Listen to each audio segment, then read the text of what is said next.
SSC 2026 এর যে সকল শিক্ষার্থীরা পরীক্ষা দিবে তাদের জন্য মহসিন স্মার্ট ইংলিশ একাডেমির পক্ষ থেকে এই ভিডিওটি।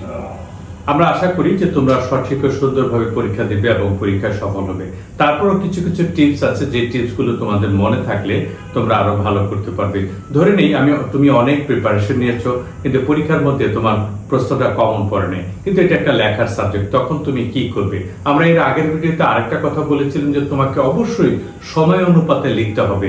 যে কোনো পরীক্ষায় তুমি কত নাম্বারের প্রশ্ন এবং কত নাম্বার অ্যালোকেশন আছে এটার হিসাবটা তোমাকে আগেই করে ফেলতে হবে। তারপরে আসো, তোমার প্রশ্নটা ধরে নিলাম তুমি কমন করো না, কিন্তু এই প্রশ্নটার জন্য তোমার কিন্তু 15 মিনিট সময় রয়েছে। 15 মিনিট সময়ের মধ্যে তুমি যে তোমার যে প্রিভিয়াস যে চিন্তা আছে, এই চিন্তাটাকে তুমি প্রথমে যেটা করতে পারো, এটা সিমিলার কি কি হতে পারে একটু চিন্তা করে, কতগুলো প্লট চিন্তা করলে এটা প্রথমে এইভাবে। যেমন ধরো ব্যাখ্যা লেখার সময় আমরা কি করি, আমরা বলি যে আলোচ্য অংশটুকু কাজী নজরুল ইসলামের যৌবনে গান প্রবন্ধ হইতে নেওয়া হয়েছে। এই যে এরকম করে যে তো আমরা আগে বলতাম, সেই বলাটা দিয়ে কিন্তু অনেক দূর এগিয়ে যাওয়া যায়, অনেকগুলো লাইন কিন্তু লেখা যায়। তুমি যদি একটা কনসেপ্ট সম্পর্কে কিছু চিন্তা করো, সেই কনসেপ্টের পয়েন্ট, হেড পয়েন্টগুলো, এটা কি, এটা কোথা থেকে উৎপত্তি হলো, তুমি এটা সম্পর্কে কতটুকু জানো, এটা সুবিধা কি, এটার অসুবিধা কি, এরকম পয়েন্টগুলো তুমি যদি লেখা থাকে না তোমার, তারপর তুমি ওই পয়েন্ট অনুপাতে কিছু কিছু লিখতে পারলা।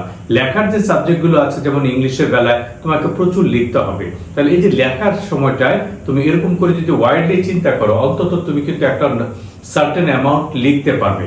আর যদি তুমি প্রথমে ধরে নাও যে আমি তো এটা পারি না, তাহলে এটা হলো না, তুমি তোমার অভিজ্ঞতা থেকে কিছু না কিছু তুমি লিখতে পারবে।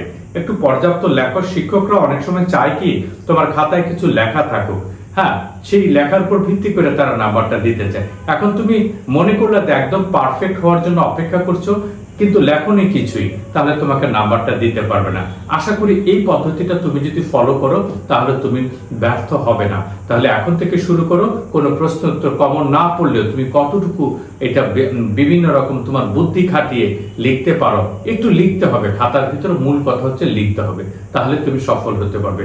এরকম আরো ভিডিওগুলো তোমাদের পরীক্ষা সংক্রান্ত আমরা সিরিজ ভিডিও আকারে প্রকাশ করছি, যাতে করে তোমরা ঘরে বসে থেকে এই অল্প সময়ে ইনভেস্ট করে নতুন তথ্যটা জেনে নিতে পারো। মহসিন স্মার্ট ইংলিশ একাডেমির পক্ষ থেকে তোমাদেরকে আবারও অভিনন্দন জানাচ্ছি। ধন্যবাদ।